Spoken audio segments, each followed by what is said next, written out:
Section 1.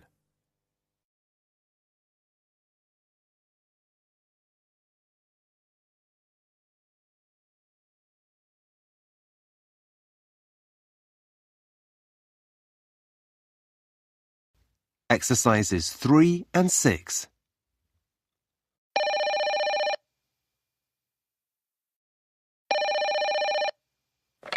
Good morning, the writing school. Can I help you?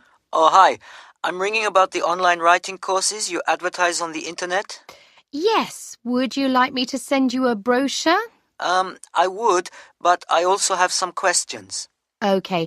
Well, let me take your details first, and then I can deal with the questions after that. Okay. I just need to fill out this form. So, can you give me your first name, please? Yes, it's Alex. That's great, Alex. And what's your last name? It's Sakdeva. Okay, can you spell that for me? Yes, it's S-A-C-H-D. Is that P? No, D-E-V-A. Okay, I've got that. Now can you give me your address? Well, I'm staying with friends at the moment, but I'll be in my new flat in Preston next week. Well, perhaps the Preston address is best. Okay, so that's flat 4A, 396 New Valley Road. New Valley Road. Yes, that's right. Okay, that's great. And we know the town. That's Preston. Yes. Do you know what your postcode will be there? Oh, I think I've got it somewhere on a piece of paper. Let me see. Yes, here it is. It's BN6 3BZ. BS? No, BZ. Right. I guess you don't have a phone number yet. No, not at the flat. And my mobile's not working right now. I have to take it to the shop and see what's wrong. Oh, I hope it's nothing serious. Well, it's new, so it should be all right. You could give me the number anyway, for the future. Yes, okay. It's 0787 345077. That's 354077. No, 345. Oh, thanks. I'll note that your phone is not working right now. Okay, thanks. Now, the last thing I need is an email address. Okay, it's alex7@ptu.com. That's my personal address. ptu.com. Fine. Now, as you're moving, I'll put something in the message box so that the brochure doesn't come too early. Yes, could you do that? I'll put deliver brochure next week. Oh, that's great. Now, what would you like to do about...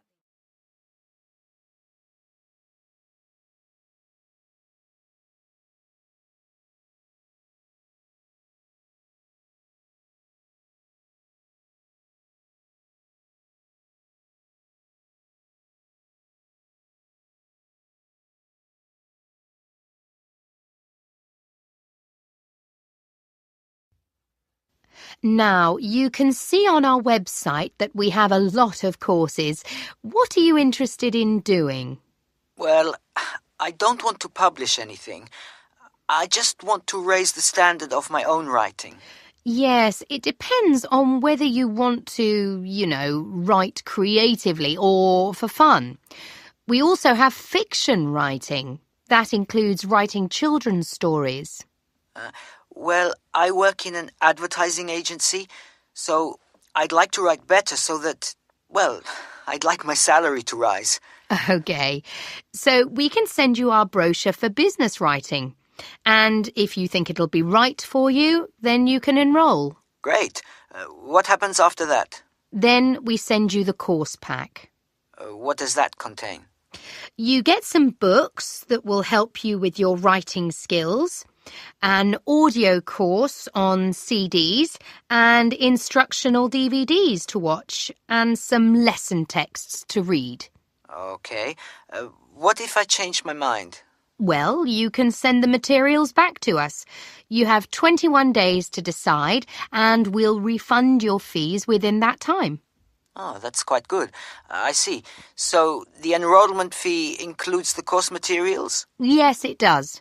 For all our courses. So are there different fees for different courses? Yes, at the moment, your course is... Let me see.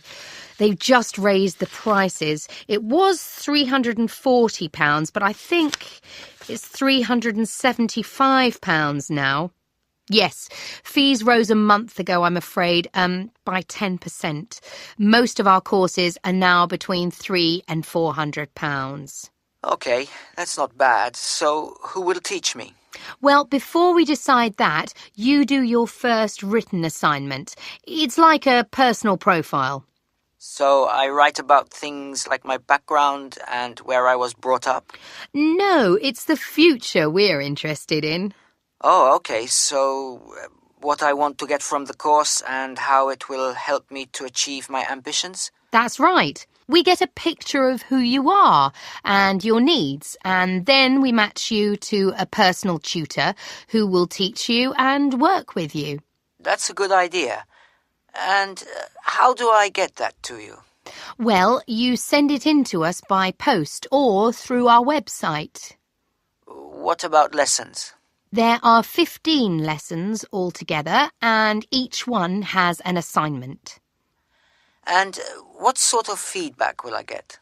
There's continuous online support, and part of that is a web-based facility for all the students on your programme to get together. Oh, so we can share ideas and things?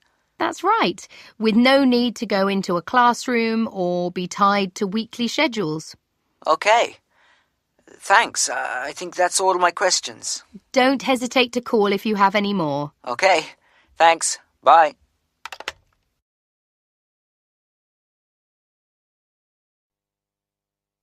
That is the end of Section 1. You now have half a minute to check your answers.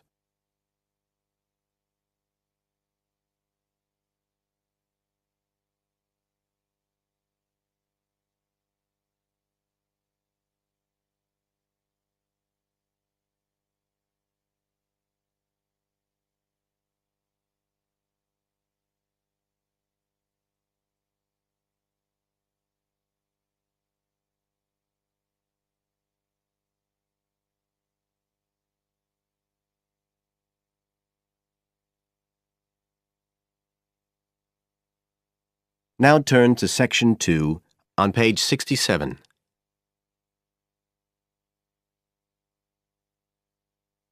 Section 2. You will hear Joanne describing her home city of Darwin in Australia to a man called Rob who hopes to go there. First, you have some time to look at questions 11 to 15 on page 67.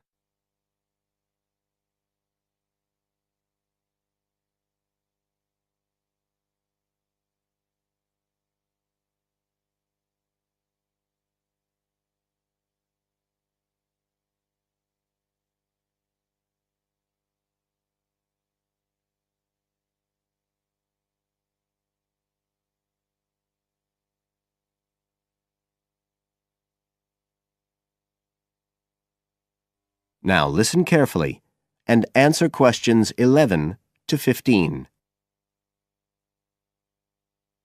Joanne? Hi, you must be Rob. Nice to meet you. So, I hear you're planning to visit Australia. Yeah, and I really wanted to talk to you because I was thinking of spending some time in Darwin, and my sister told me you're from there. That's right. So, tell me about it. Well, where shall I start? Well, Darwin's in what they call the top end because it's right up at the northern end of Australia, and it's quite different from the rest of Australia in terms of cultural influences. In fact, it's nearer to Jakarta in Indonesia than it is to Sydney, so you get a very strong Asian influence there. That means we get lots of tourists. People from other parts of Australia are attracted by this sort of international cosmopolitan image. And as well as that, we've got the same laid-back atmosphere you get all over Australia, probably more so, if anything, because of the climate. But what a lot of the tourists don't realise until they get there is that the city's also got a very young population. The average age is just 29, and this makes the whole place very buzzy. Some people think that there might not be that much going on as far as art and music and dancing and so on are concerned because it's so remote. I mean, we don't really get things like theatre and opera in the same way as cities down in the south like Sydney, for example, because of the transport expenses. But in fact, what happens is that we just do it ourselves.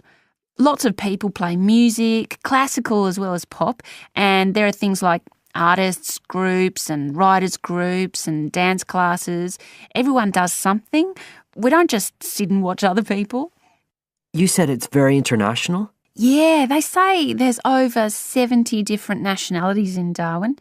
For instance, there's been a Chinese population there for over 100 years. We've even got a Chinese temple. It was built way back in 1887, but when a very bad storm, a cyclone in fact, hit Darwin in the 1970s, it was almost completely destroyed. The only parts of the temple that survived were part of the altars and the stone lions. But after the storm, they reconstructed it using modern materials. It's still used as a religious centre today, but it's open to tourists too, and it's definitely worth going to see it. Oh, and as far as getting around goes, you'll see places that advertise bicycles for hire, but I wouldn't recommend it. A lot of the year it's just so hot and humid. Some tourists think it'll be fine because there's not much in the way of hills and the traffic's quite light compared with some places, but believe me, you're better off with public transport. It's fine and not expensive. Or you can hire a car, but it's not really worth it. What's the swimming like? Well, there are some good beaches, but the trouble is that there's this nasty creature called the box jellyfish, and if it stings you, you're in bad trouble. So you have to be very careful most of the year, especially in the winter months. You can wear a lycra suit to cover your arms and legs, but I wouldn't like to risk it even so, personally. And there are the saltwater crocodiles too. I mean, I don't want to put you off. There are protected swimming areas netted off where you'll be safe from jellyfish and crocs, or there are the public swimming pools. They're fine, of course. You now have some time to look at questions 16 to 20 on page 68.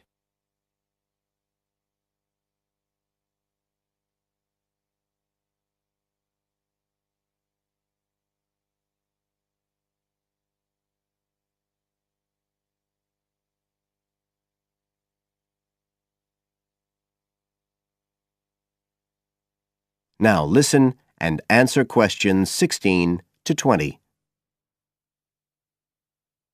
So which places would you specially recommend? Well, one of the most popular attractions is called Aquascene. What happens is every day at high tide, hundreds of fish come in from the sea, all different sorts, including some really big deep sea fish. And some of them will even take food from your hand. It's right in the middle of town at the end of the esplanade. It's not free. I think you have to pay about $5, but it's definitely something you have to experience. Then, of course, Darwin has a great range of food, being such a cosmopolitan place. And if you don't have lots to spend, the best place to go is to Smith Street Mall, where they have stalls selling stuff to eat. There's all sorts of different things, including Southeast Asian dishes, which I really like. You'd think there'd be plenty of fresh fish in Darwin, as it's on the coast, but in fact, because of the climate, it mostly gets frozen straight away. But you can get fresh fish in the restaurants on Cullen Bay Marina. It's a nice place to go for a special meal, and they have some good shops in that area too. What else? Well, there's the Botanic Garden. It's over 100 years old and there's lots to see. An orchid farm, rainforest, a collection of palm trees, a wetlands area. You can easily spend an afternoon there. That's at Fanny Bay, a couple of kilometres out to the north. Then, if you've got any energy left in the evening, the place to go is Mitchell Street. That's where it all happens as far as clubs and music and things are concerned. You'll bump into lots of my friends there. Talking of friends, why don't I give you some email addresses? I'm sure they wouldn't mind if you... That is the end of Section 2. You now have half a minute to check your answers.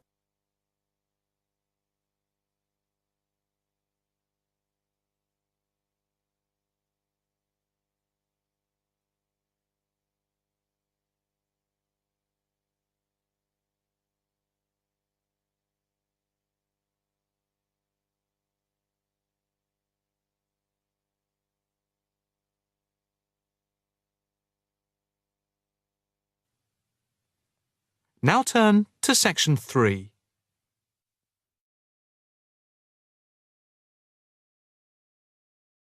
Section 3. You will hear a female and a male student talking to a female tutor about a self-evaluation form. First, you have some time to look at questions 21 to 26.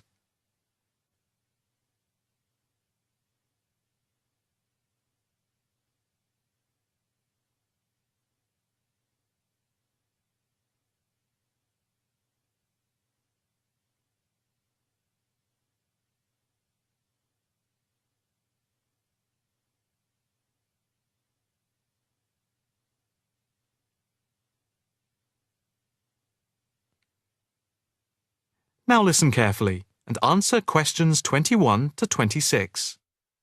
Now, Mark and Anna, I have to say that I thoroughly enjoyed your joint presentation on the application of robotics in a non-industrial setting to the group on the 2nd of December, and it is clear that you have both devoted quite a lot of time and effort to it.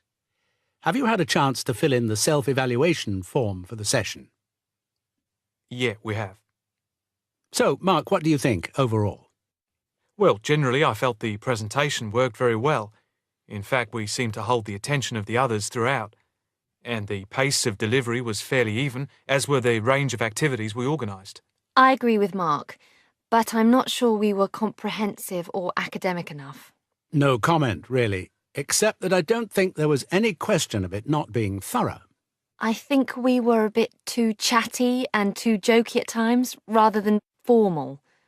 OK, what do you think were the best areas? And which do you think can be improved on? Well, everything could have been improved on. I felt very good about the handouts. We'd spent a lot of time putting them together. They had a very professional appearance as we bound them into a booklet. To me, the handouts were the best part, as we had a very extensive bibliography and the booklet seemed to go down well. The booklet you did for the handouts certainly showed you had done a lot of work. But I think that you put too much material into it, and people got distracted by it. Perhaps you could have cut the handouts by about a third. I see. When I come to think about it, maybe you're right. OK. But there were times in the middle of the presentation where things did go a bit astray. I think that was my fault when I got the PowerPoint slides out of sequence and I had difficulty getting back on track. I also think we rated our technical ability too highly, especially when operating under pressure. I had never done a presentation with technical equipment before, so it was a steep learning curve for me in particular. Yes, I think you could have done with a bit more practice with the equipment beforehand. Before you hear the rest of the conversation, you have some time to look at questions 27 to 30.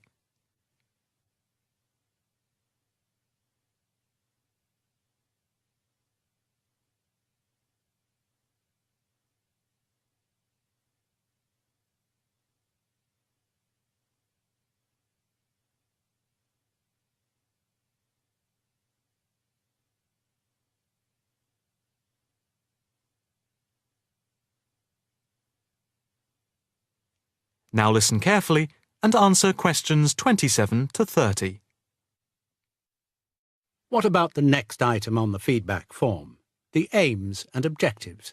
I think they were very focused and we followed them through well, I think. We wanted to show how Europe was lagging behind other areas of the world. Yeah, I think they were clearly set out. Yes, agreed. No comment there. The diagrams and charts were appropriate. Yes, I have put that too. They did work well in helping to illustrate and break up the presentation, by cutting down on the number of words and text on the screen. What about delivery? Well, I think our performance was average. It was difficult to coordinate speaking and presenting the material at the same time. I was quite self-conscious of what I was doing. It was down to a lack of experience. Unfortunately, both of you had the habit of standing in front of the projector, so you kept blocking the image on the screen. To me, this is the area that requires the most improvement. The section on the predictions of the commercial application in the future, I think, appeared a bit haphazard. To me, it was a weak point of the presentation. And I think that some of the slides could have had fewer words. And we could have done some fancy graphics with the words. If you had to give yourselves a mark overall, how much would you give out of 10? 6, maybe? I'd be happy with that. Though bits were probably nearer a 7. So I'd say a 6. Anna, what do you think? I think for me it's perhaps a 7. OK. Did you find the task and the evaluation useful? I think... That is the end of section 3. You now have half a minute to check your answers.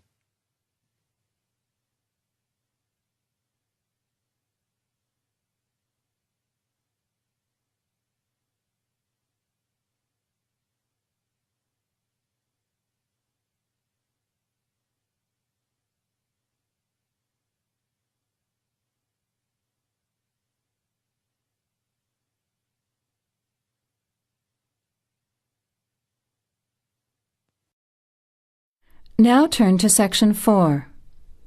Section 4. You will hear a talk from a member of the Conservation Society talking about green cleaning. First, you have some time to look at questions 31 to 34.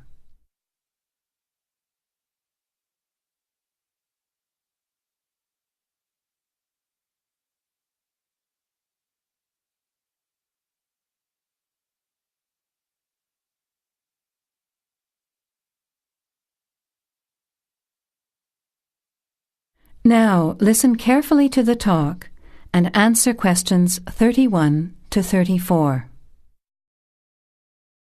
Good morning, everyone. It's a pleasure to be here as a representative of the Conservation Society to talk to you about green cleaning. In other words, about ways you can help to save the environment at the same time as saving money. I'll start with saving money, as we're all interested in that, especially students who are living on a tight budget. Probably none of you has sat down and calculated how much you spend on cleaning products each year, everything from dishwashing detergent, window cleaners and so on, through to shampoos and conditioners for your hair, and then those disasters, products to get stains out of carpets or to rescue burnt saucepans. I can see some nods of agreement. Even if you don't spend a lot of time on housework, you'd end up spending quite a lot of money over a period of time, wouldn't you? We can save money on products and also use products which are cheap, biodegradable and harmless to the environment. These I will call green products. Unfortunately, most cleaning products on sale commercially are none of these, and many of our waterways and oceans are polluted with bleach, dioxins, phosphates, and artificial colourings and perfumes. Also, think how many plastic bottles each household throws away over a year. They'll still be around in landfill when you are grandparents. So we often feel there's nothing we can do to make a difference. But we can. The actual recipes are on handouts you can take at the end of the talk. The sorts of ingredients I'm referring to are things like bicarbonate of soda, eucalyptus oil, ammonia, vinegar, lemons, pure soap. Lastly, many people find they are allergic to modern products. So for all you asthma sufferers, keep listening. Nothing in these recipes should cause you any problems. An end to itching and wheezing. Now you have some time to look at questions 35 to 40.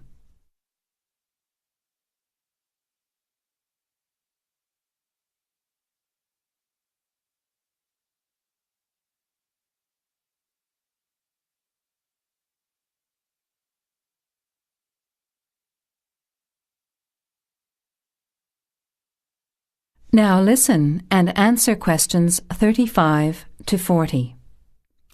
So, let's start with spills and stains. Soda water is wonderful as an immediate stain remover. Mop up the excess spill. Don't rub, but apply soda water immediately. It's great for tea, coffee, wine, beer and milk. As is salt or bicarbonate of soda, which will absorb the stain. Then vacuum when dry and shampoo if necessary. While we're talking about disasters, let's quickly look at some others that can be avoided. Bicarbonate of soda is wonderful for removing smells, especially in the fridge. An open box in the fridge will eliminate smells for up to 3 months. And those terrible burnt saucepans, either sprinkle with our good friend bicarb again and leave it to stand, or cover with vinegar and a layer of cooking salt. Bring it to the boil and simmer for 10 minutes, then wash when cool. Much cheaper than a new saucepan. Then there are heat rings on wooden furniture. Simply rub with a mixture of salt and olive oil, or for scratched furniture, use olive oil and vinegar. Now, let's look at general cleaning. First, the floors. If your floor covering is made of slate, cork or ceramic tiles or lino, it probably only needs a mop or a scrub with vinegar in a bucket of water. Carpets can be shampooed using a combination of pure soap, washing soda, cloudy ammonia and some boiling water. You put a small amount of this mixture onto the mark on the carpet, rub with a cloth until it lathers, and then wipe off the excess. A smelly carpet can be deodorized by sprinkling bicarbonate of soda on the surface, leaving overnight, and vacuuming off the next day. Cleaning in the kitchen, bathroom and toilet is the next section. That is the end of section 4.